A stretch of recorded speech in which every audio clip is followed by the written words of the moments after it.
बिस्मिल्लाहिर्रहमानिर्रहीम। अस्सलाम वालेकुम स्टूडेंट्स। हम एमएलटी का लेक्चर स्टार्ट करने लगे हैं। नेक्स्ट टाइम जो है ना, लास्ट टाइम हम लोगों ने अपना स्टार्ट किया था बेटा मैक्रो टेक्निक्स। तो मैक्रो टेक्निक्स में हमने टिश्यू फिक्सेशन डिस्कस की थी।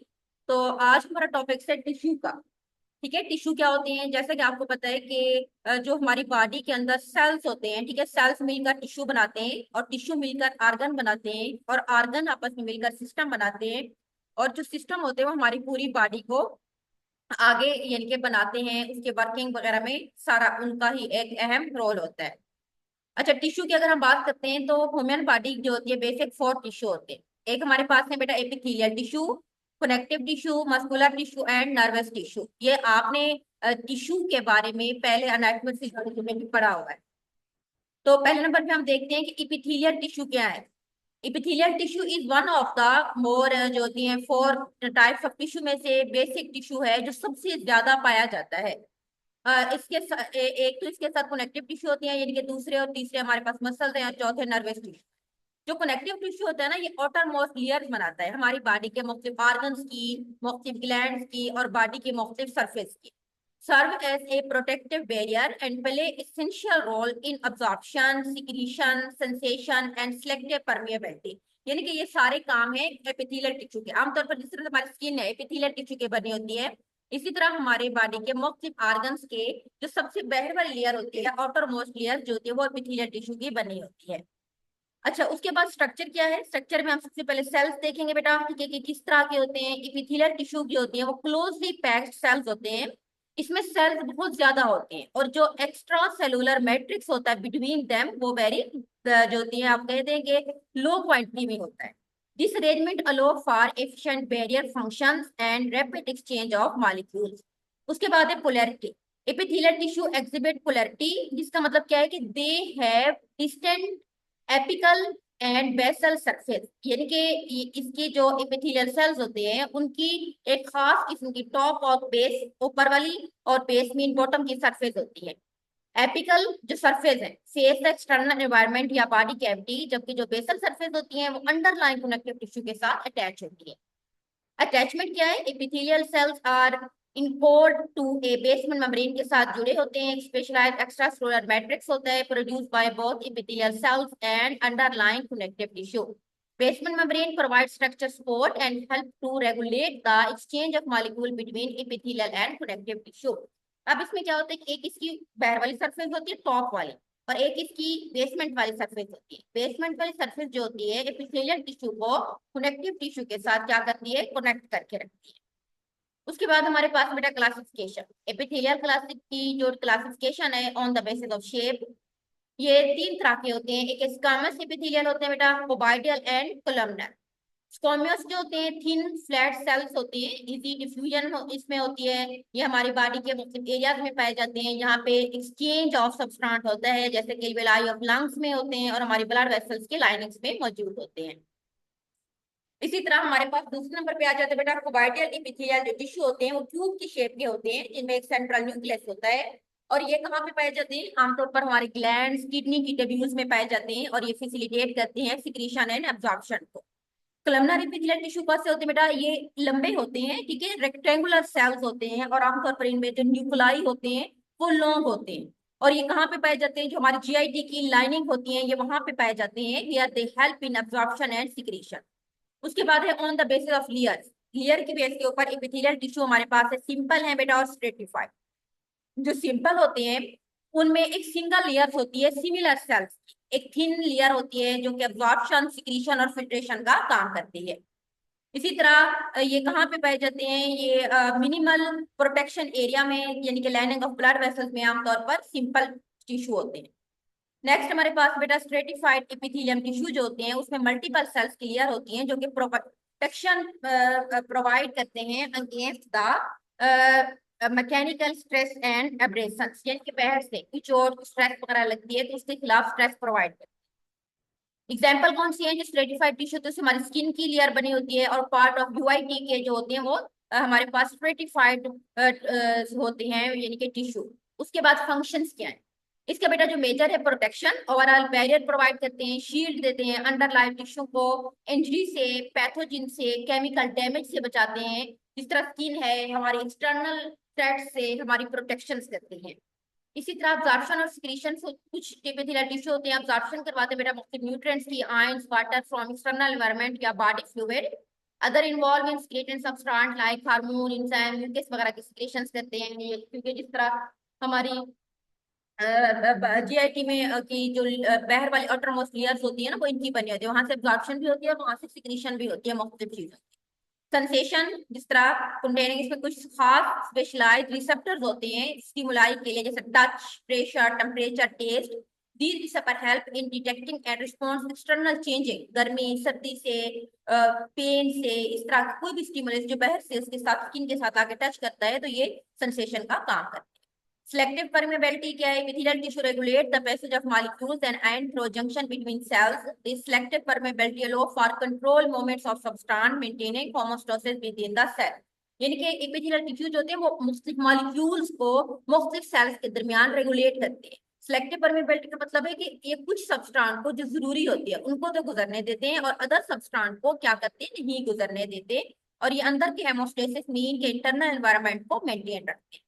एपिथेलियल टिश्यू के टाइप में अभी हमने पढ़ा था सिंपल जो स्क्वैमस एपिथेलियम टिश्यू होते हैं जो कि डिफ्यूजन्स में एम होते हैं, लंग्स और ब्लड वेसल में पाए जाते हैं। उसके बाद सिंपल कोबाइडल टिश्यू जो होते हैं वो ग्लैंड्स और किडनी में होते हैं।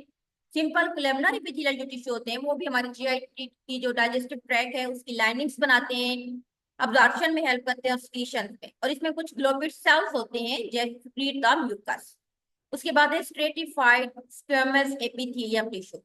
ये आउटर मोस्ट लेयर बनाते हैं स्किन की, जिसको हम एपिडर्मिस कहते हैं, और ओरल कैविटी। इसमें एजोफेगस, वजाइना, ये मुख्तलिफ कैविटी है, इनकी जो लेयर्स वगैरह होती हैं उस पे जो होती हैं वो होती है स्ट्रेटिफाइड एपिथेलियम टिश्यू, जो प्रोटेक्शन करते हैं अगेंस्ट एब्रेशंस में, इनकी चोट लगती है कुछ भी, ठीक है, या पैथोजेंस कोई मैक्रो ऑर्गेनिजम्स वगैरह जो अंदर डिजीज काज कर सकते हैं। उसके बाद हमारे पास है स्ट्रेटिफाइड कोबाइडियल एंड कोलमनर एपिथेलियल जो टिश्यू होते हैं बेटा, ये लेस कॉमन होते हैं और कुछ हमारे डक्ट और जो लार्ज ग्लैंड्स हैं उनमें पाए जाते हैं और ये प्रोटेक्शन प्रोवाइड करते हैं। सोडियो स्ट्रेटिफाइड कोलमनर एपिथेलियल टिश्यू जो होते हैं ये मुख्तलिफ सेल्स की हाइट और न्यूक्लियाई पोजीशंस में होते हैं, लेकिन एक्चुअल में इनकी एक सिंगल लेयर होती है। ये रिस्पिरेटरी ट्रैक में पाए जाते हैं, और जो स्लेटेड सेल्स होते हैं हमारे म्यूकस में, जो हमारे नोज के अंदर सीलिया होते हैं मुख्तलिफ, ठीक है, सेल्स वगैरह स्लेटेड सेल्स होते हैं, उन में हेल्प करते हैं म्यूकस की मूवमेंट्स में, और जो डिब्रेस अंदर कोई भी टिश्यू वगैरह जो अंदर होते हैं, ठीक है, उनको मूवमेंट्स में हेल्प आउट करते हैं। उसके बाद ट्रांजिशनल एपिथेलियल टिश्यू जो होते हैं ये हमारी यूरिनरी ब्लैडर में पाए जाते हैं, allow the organ to stretch and accommodate varying volume of urines वगैरह के लिए भी होते हैं। यूआईटी में है तो उसकी मतलब मूवमेंट्स वगैरह करवाते हैं हमारी ब्लैडर्स वगैरह। ये तो था एपिथेलियल टिश्यू। उसके बाद हमारे पास है बेटा connective tissue. Connective tissue basic में से एक है, जो साथ साथ इसमें एपिथेलियल जो हमारे पास मसल्स और नर्वस टिश्यू है उनमें एक अहम टिश्यू कनेक्टिव टिश्यू होता है। इसका अहम काम क्या है? ये हमारी बॉडी को स्ट्रक्चर्स बनने में सपोर्ट प्रोवाइड करता है, कनेक्टिंग का काम करता है, ऑर्गन्स को टिश्यू के साथ एनर्जी स्टोर करता है, मतलब ट्रांसपोर्ट करता है सब्सटेंस की, एंड डिफेंडिंग अगेंस्ट द पैथोजेनिक्स। उसके बाद हमारे पास है स्ट्रक्चर। इसके सेल्स क्या होते हैं बेटा? इसमें बहुत ज्यादा सेल्स होते हैं, और जिसमें फाइब्रोब्लास्ट सेल्स होते हैं, ठीक है, विच प्रोड्यूस द फाइबर, और इसमें ग्राउंड सबस्ट्रेट होता है। एडिपोज टिश्यू होते हैं जो फैट सेल्स में होते हैं, macrophage cells, immune cells, mast cells इसमें होते हैं जो एलर्जिक रिस्पॉन्स में इन्वॉल्व होते हैं, और इसमें कुछ अदर स्पेशलाइज्ड सेल्स होते हैं depend upon the type of connective tissue. दूसरे नंबर पे इसमें एक तो इसकी स्ट्रक्चर में बेटा सेल्स हैं, इनके आपने नेम याद रखने हैं कि कौन कौन से सेल्स होते हैं। सेकंड चीज है extra cellular matrix. This is very key component of connective tissue and consist of fibre ground substrate. These fibre में कोलेजन फाइबर भी आ जाते हैं बेटा जो फ्लेक्सिबिलिटी प्रोवाइड करते हैं, इलास्टिक फाइबर्स होते हैं इलास्टिसिटी प्रोवाइड करते हैं, रेक्टिकुलर फाइबर जो होते हैं जो नेटवर्क लाइक स्ट्रक्चर्स बनाते हैं। ग्राउंड सबस्ट्रेट जो होते हैं वो सेल्स के दरमियान मौजूद होता है और फाइबर्स के दरमियान, ये सपोर्ट करता है, फैसिलिटेट करता है न्यूट्रिशन वगैरह को थ्रू द डिफ्यूजन। क्लासिफिकेशन, इनको हम मुख्तलिफ तरह से क्लासिफाइड करते हैं। सबसे पहले लूज कनेक्टिव टिश्यू होते हैं, कुछ कुछ होते हैं बेटा डेनिस। जो लूज होते हैं ना उनमें जो कोलिजन्स और इलास्टिक फाइबर होते हैं वो लूजली तौर पर अरेंज होते हैं, और उसमें ग्राउंड सबस्टेंट मोस्ट अबेंडेंट होता है। इसमें टाइप्स हैं, इसमें हमारे पास है एल्वेोलियर टिश्यू होते हैं जो कि एपिथेलिया के नीचे होते हैं, adipose tissue, fat storing cells हैं, रेक्टिकुलर टिश्यू जो सपोर्टिंग फ्रेमवर्क बनाते हैं लिम्फ नोड एंड स्पेन वगैरह के। उसके बाद हमारे पास नेक्स्ट आ जाता है बेटा डेनिस कनेक्टिव टिश्यू। इसमें डेंसली पैक्ड कोलेजन फाइबर्स होते हैं जिसमें few cells and ground substrate है। इसमें डेनिस रेगुलर जिसमें पैरेलल कोलेजन फाइबर्स होते हैं, टेंडन्स और लिगामेंट्स में पाए जाते हैं। कुछ रैंडम अटैच कोलेजन फाइबर्स जो डर्मिस ऑफ स्किन में है, इलास्टिक टिश्यू होते हैं, ठीक है। और ये सारे इसके अंदर मुख्तलिफ टाइप्स के टिश्यू। उसके बाद कार्टिलेज कंसिस्ट ऑफ, इसमें बेटा कॉन्ड्रोसाइट्स कार्टिलेज सेल्स होते हैं जो कि मैट्रिक्स में मौजूद होते हैं। मैट्रिक्स जो कोलेजन और इलास्टिक फाइबर्स का बना होता है। कार्टिलेज मुख्तलिफ है, हाईलैंड कार्टिलेज होता है जो जॉइंट्स और रिस्पिरेटरी स्ट्रक्चर्स में है। इलास्टिक जो होता है वो हाईली फ्लेक्सिबल होता है और एक्सटर्नल ईयर और एपिग्लोटिस में होता है। फेब्रो कार्टिलेज में हमारे पास स्ट्रॉन्ग एंड टच होते हैं जो कि इन वर्टेब्रल डिस्क में होते हैं, हमारी जो वर्टेब्रल डिस्क होती है उसके अंदर होते हैं। और हमारे प्यूबिक सिम्फिसिस जो हमारे हिप वाला रीजन होता है, ठीक है, वहां पे जो प्यूबिक बोन्स होती है वहां पे मौजूद होते हैं, यानी कि प्यूबिक एरिया में। बोन्स जिसको हम ओसियस टिश्यू कहते हैं। इसमें ओस्टियोब्लास्ट बेटा बोन सेल्स होते हैं जो मैट्रिक्स में मौजूद होते हैं। इसमें कैल्शियम और फास्फेट वगैरह भी होते हैं। बोन्स का क्या काम है कि सपोर्ट प्रोवाइड करते हैं, प्रोटेक्ट करते हैं और हमारी बॉडी के मुख्तलिफ साइट्स वगैरह को ब्लड फॉर्मेशन वगैरह में हेल्प आउट करते हैं।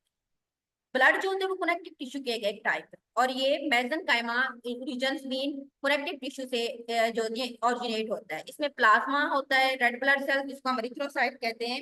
और इसके साथ हमारे पास क्या होते हैं कि व्हाइट ब्लड सेल्स होते हैं जिसको हम ल्यूकोसाइट्स कहते हैं। और इसके साथ प्लेटलेट्स होते हैं जो कि ब्लड क्लॉट में हेल्प आउट करते हैं। ब्लड ट्रांसपोर्ट, क्या ब्लड का क्या काम है बेटा? ऑक्सीजन ट्रांसपोर्ट करना, nutrients, hormone, waste product throughout the body. इनके फंक्शंस क्या है? क्या करते हैं बेटा? सपोर्ट एंड स्ट्रक्चर प्रोवाइड करते हैं, ठीक है। मुख्तलिफ ऑर्गन्स वगैरह की, फॉर एग्जांपल बोन हमारी बॉडी को सपोर्ट करती हैं, इंटरनल ऑर्गन की प्रोटेक्शन करती हैं। फॉर एग्जांपल जिस तरह हमारी स्कल है बेटा हमारी ब्रेन की प्रोटेक्शन करती है। हमारा जो रिब कैज है वो हमारे लंग्स की प्रोटेक्शन करता है, ठीक है। इसी तरह cartilage provide a smooth surface for joint movement, connective and binding का काम करते हैं, मुख्तलिफ ऑर्गन्स को आपस में कनेक्ट करके रखते हैं, एक फ्रेमवर्क बनाते हैं। Ligament connect the bones to other organ at joint. Ligament connect muscles to bone, facilitate movements, ये इसके काम है। उसके बाद ट्रांसपोर्टेशन का काम करते हैं बेटा, मुख्तलिफ ब्लड, ऑक्सीजन, न्यूट्रिएंट्स, हार्मोन्स वगैरह को ट्रांसपोर्ट करते हैं। स्टोरेज का काम करते हैं, जिस तरह एडिपोज टिश्यू को है, मुख्तलिफ बेटा वो फैट्स को स्टोर करते हैं। टेम्परेचर को रेगुलेट करने के लिए भी एज इंसुलेटर काम करते हैं। इम्यून रिस्पॉन्स, इसमें कुछ हमने कहा था फेगोसेल्स, साइड सेल्स होते हैं, मैक्रोफेजेस, मास्ट सेल्स जो कि पैथोजन के लिए हमारी बॉडी की प्रोटेक्शन करते हैं। रीजनरेशन एंड रिपेयर इस तरह से होती है, connective tissue has varying degree of regenerative capacity. कुछ में इसमें बोन्स की तरह होते हैं, इनके अंदर कुछ इसमें फ्लेक्सिबिलिटी का मतलब है कि यानी कि अगर रीजनरेट हो जाते हैं दोबारा से रीजनरेट भी हो जाते हैं, रिपेयर हम उनको कर सकते हैं। कुछ कार्टिलेज रीजनरेटिव कैपेसिटी लिमिटेड होती है लेकिन कुछ इजीली रीजनरेट हो जाते हैं। Repair process involve inflammation, formation of new tissue, remodelling, extra matrix वगैरह में इनकी दोबारा से रीजनरेशन हो जाती है। तो ये दो टाइप्स हमने आज पढ़ी बेटा, नेक्स्ट दो टाइप इंशाल्लाह अगले लेक्चर में पढ़ेंगे। अल्लाह हाफिज।